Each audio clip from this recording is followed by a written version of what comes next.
Have you ever wondered about the first great tragedy recorded in human history? It happened between two brothers, Cain and Abel. The ground itself cried out with Abel's blood. And yet, God did not destroy Cain. Instead, something shocking happened. God placed a mark on Cain, a mark meant to protect him, a sign that no one was allowed to kill him. Think about that for a moment. The first murderer in the Bible was protected by God. Why? Why would God place protection on the man who had just taken an innocent life? Why not allow justice? Why not in Cain's life right there? But the deeper mystery is even stranger, because Cain said something that most people read and never question. He said, "Whoever finds me will kill me." "Whoever finds me." But wait, at that moment in the story, human history had barely begun. Adam, Eve, Cain, Abel. That's all the Bible has introduced so far. So who exactly was Cain afraid of? Who could possibly find him? And why would God place a supernatural mark to protect him? This story may be hiding something far deeper than most people realize. Before we go deeper into this story, I want you to pay close attention to the details. Because the story of Cain is often told in just a few sentences. But hidden inside those sentences are questions that most people never stop to examine. In the next few minutes, we are going to slowly uncover what the Bible actually says about the mark of Cain, what it doesn't say, and why that silence may be the most important clue of all. By the end of this video, you may see this story very differently. So stay with me until the end. And if you enjoy exploring the deeper meaning behind biblical stories like this, consider subscribing.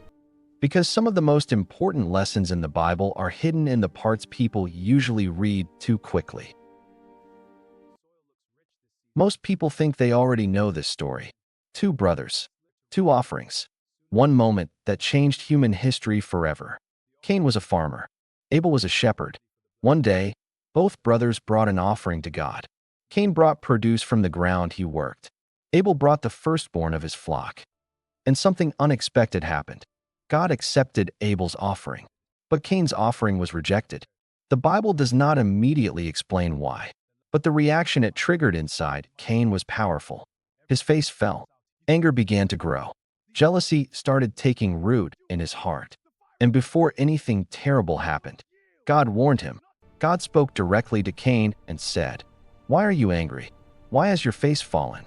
If you do what is right, will you not be accepted? But if you do not do what is right, sin is crouching at your door.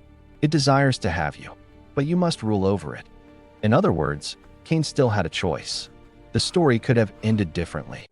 But instead, Cain invited his brother Abel into a field. And there, in silence, the first murder in human history took place. Later, God came to Cain with a question. Not because God didn't know the answer, but because Cain was being confronted with his own actions. God asked him, "Where is your brother Abel?"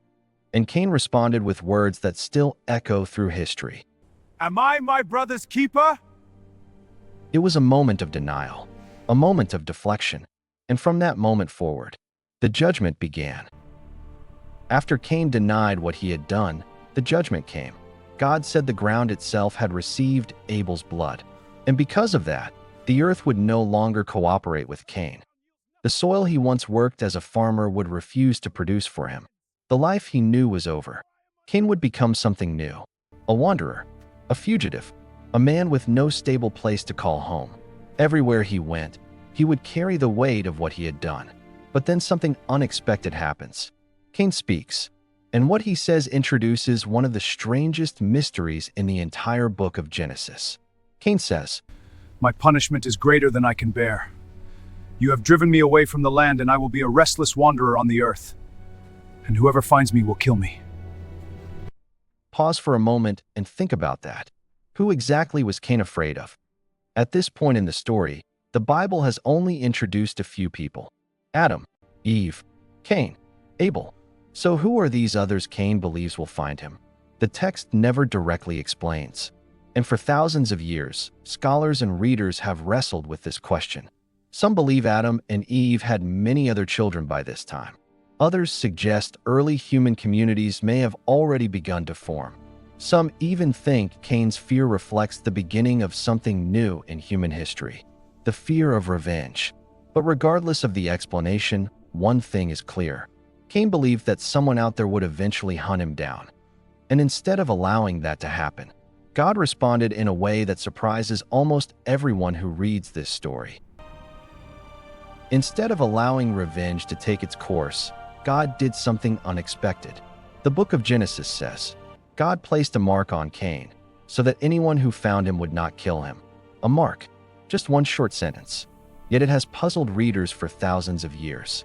Because the Bible tells us something very important about this mark. By telling us almost nothing at all, the text never explains what the mark looked like. It never tells us where it was placed. It never describes how it worked. Was it something visible on Cain's body? A sign that people could immediately recognize? Or was it something spiritual, an unseen protection placed over his life? For centuries, people have tried to imagine what this mark might have been. Some believed it was a physical symbol placed on Cain.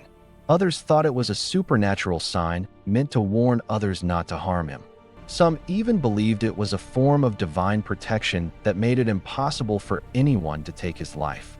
But the truth is, the Bible leaves the details open, and that silence forces us to focus on something far more important.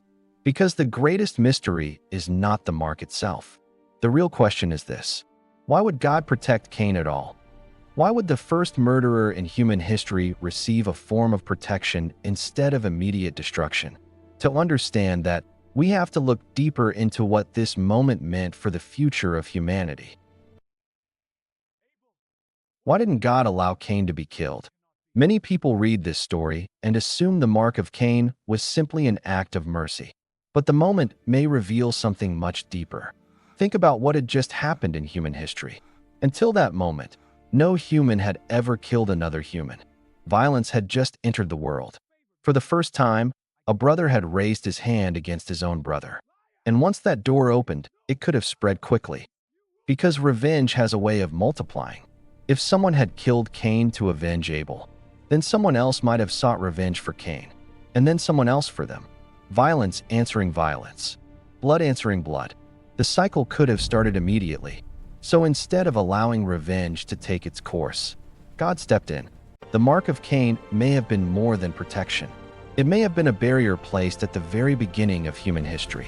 A warning to the world that vengeance would not be allowed to spiral out of control. In other words, the mark on Cain may have been God preventing humanity from destroying itself before it even had the chance to grow. But there may be another layer to this story. One that is not only about protection, but about consequence. Because the mark of Cain did not erase what he had done. It did not remove the guilt. It did not undo the blood that had already been spilled. Instead, Cain was forced to continue living. Not for a day, not for a year, but for the rest of his life. From that moment forward, Cain became something new. A wanderer, a man with no permanent home, an exile moving from place to place. Everywhere he went, the memory of that moment followed him. The field, the silence, the life he had taken. Sometimes people assume that death is the ultimate punishment. But the story of Cain suggests something more difficult. Sometimes the greater consequence is living with the weight of your own choices. Waking up every day knowing what cannot be undone. And perhaps that is part of the meaning behind the mark. Not only protection, but a lifelong reminder. A visible, or perhaps invisible, sign that Cain would carry with him for the rest of his days. But the story does not end with the mark. In fact, something happens next that many readers completely overlook. After receiving the mark, Cain leaves.